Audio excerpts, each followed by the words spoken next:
Welcome again to Pray and Go, your deliverance-centered prayer channel, where we take the Word of God and use it in knowledge in a spiritual warfare, to back our efforts as human beings as required of us by the Word of God, so that we will obtain the expected fullness of life in Christ Jesus.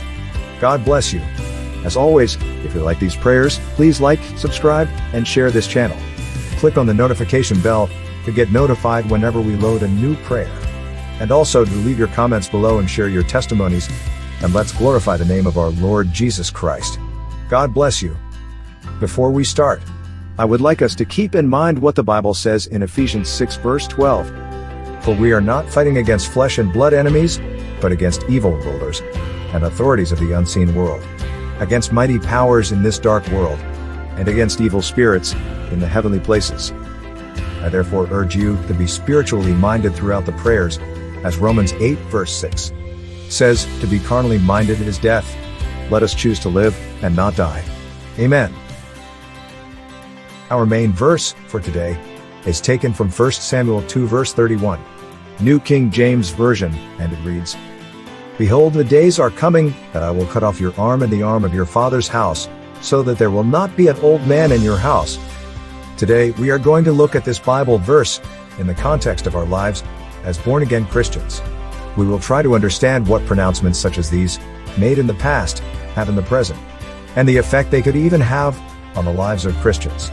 We will take a look at our lives for any likely presence of any such pronouncement, and with the knowledge gained and the effective application of the Word of God, we will go into an all-out prayer to end its power over our lives.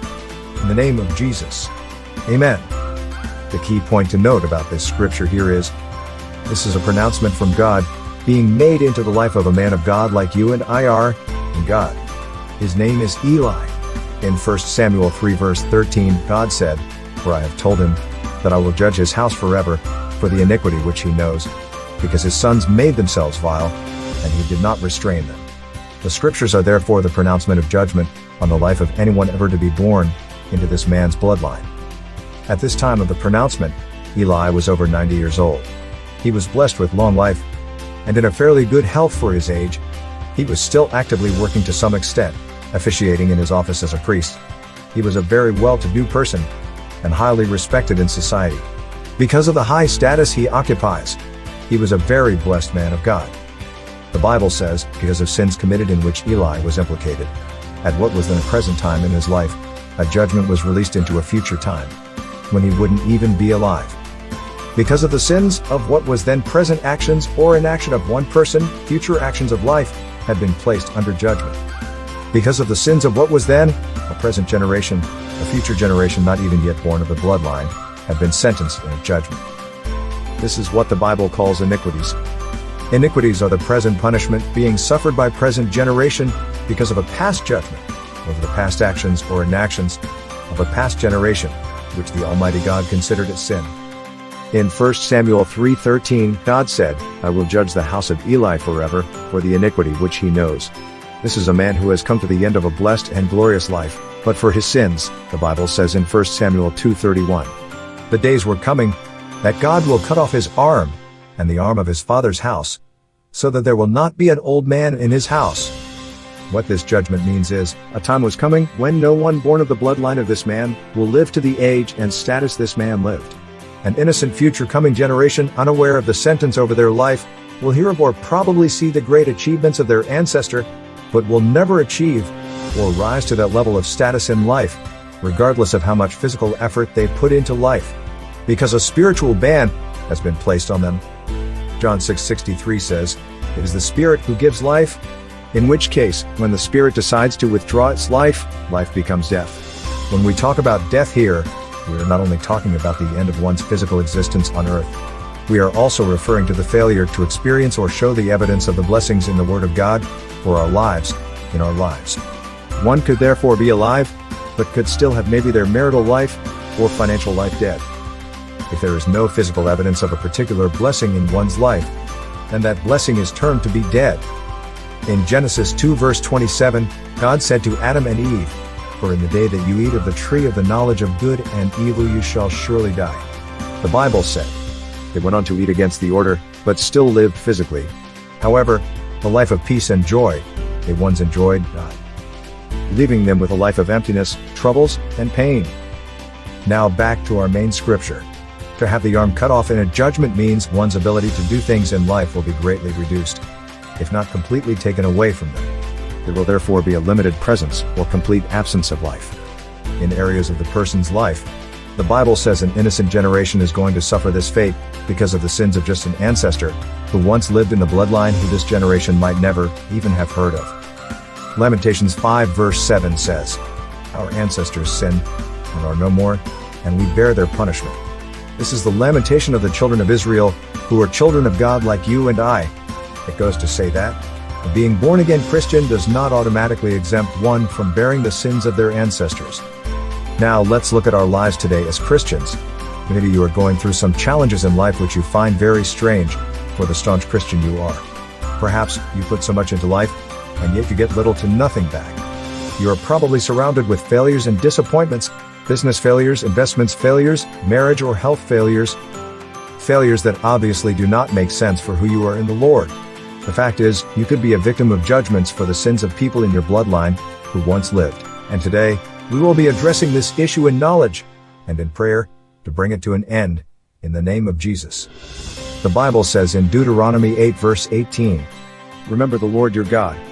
He is the one who gives you power to be successful. Your arm is your power." When one happens to be born into a family under judgment for the sins of the fathers, the power to succeed in areas of life under judgment is taken away. That is what to have the arm cut off does.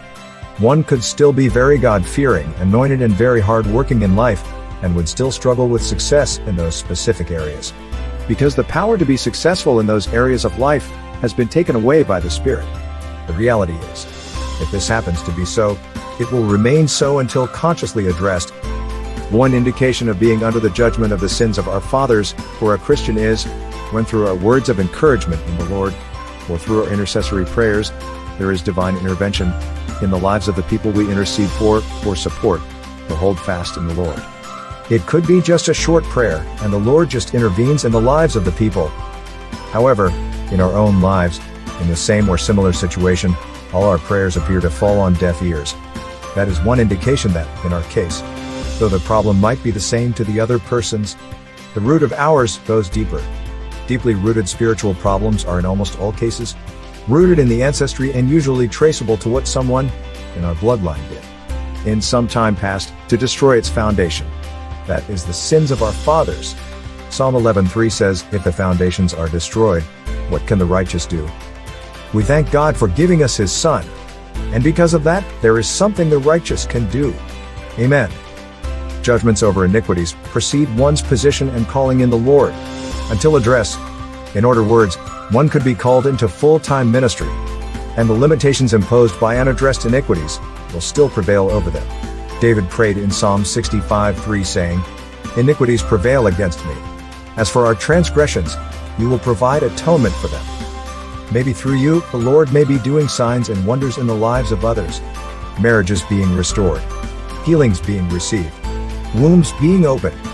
Miracles might be happening in the lives of people.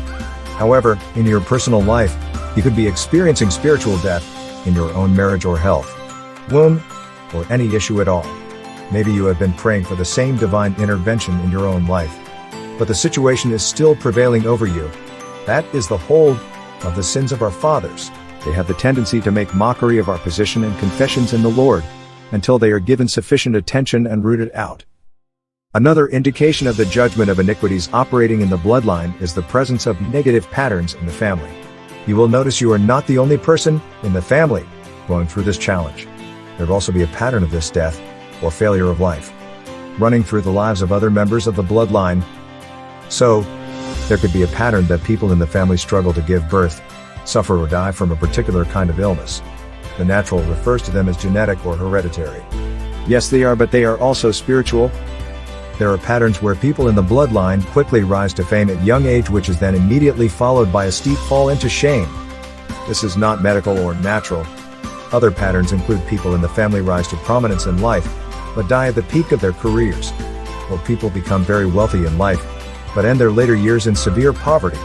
Judgments for iniquities could even run in the lives of great men of God. The fact is, Once a particular judgment has not been dealt with, it will always come back regardless of one's position and status, whether they are in or out of Christ. The only difference is, when you are in Christ Jesus, then there is a solution in Him that could be applied. In the case of Eli, the judgment was, the days were coming that the Spirit which gives life will cut off the arm of people of his bloodline, so that there will not be an old man in his house. In which case, a time was coming when people in this bloodline will not only be dying at young age, but the cause of death will also be due to hardship in life. This could be any form of hardship, and it would be severe enough as to lead to death. The bloodline of Eli will still be part of the children of Israel, and calling on the same God of Israel as other children of Israel. But in this family, unlike the other children of God that they all worship the same God of Israel with, life will be treating this family of Eli relatively harsh. That is the complexity and consequences of iniquities in our lives. The fact is, regardless of our position in the Lord as born-again Christians, or how the Lord uses us as instruments of blessings in the lives of others, iniquities have the power to deny us of the fullness of the Word of God in areas of our lives, falling within the judgment of iniquities, until we rise up and confront it in the name of Jesus, with knowledge. In the spirit realm, there is only one punishment for sin, and that is death. Romans 6 verse 23 says, "The wages of sin is death." As Lamentation says, "Our fathers have sinned and are no more, but we bear their iniquities." We're therefore walking with death sentences hanging over different areas of our lives, depriving us in various ways, and it takes more than just being a Christian to overturn these judgments. It takes knowledge, effectively applied, in a determined and persistent spiritual warfare. This is where the death of Jesus Christ comes in.